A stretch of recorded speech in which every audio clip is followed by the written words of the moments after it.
உன்னுடைய சமாதானம் நதியை போலவும் உன் நீதி சமுத்திரத்தின் அலைகளைப் போலவும் இருக்கும். நதி ஓடுற பார்த்திருக்கீங்களா? அதுவும் மலையிலிருந்து தான் பெரும்பாலான நதிகள் உற்பத்தி ஆகி புறப்பட்டு வருகிறது. மழை பெய்யும் போது தண்ணி ஏராளமாய் மலையிலிருந்து இறங்கி அது நதியாக அப்படி ஓடி வருகிறது.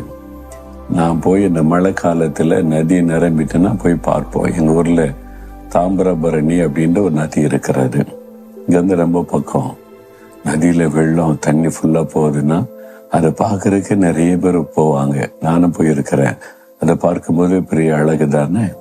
அந்த நதி அப்படியே தண்ணி ஃபுல்லா போகும்போது பார்க்கவே ரம்மியமா இருக்கும்.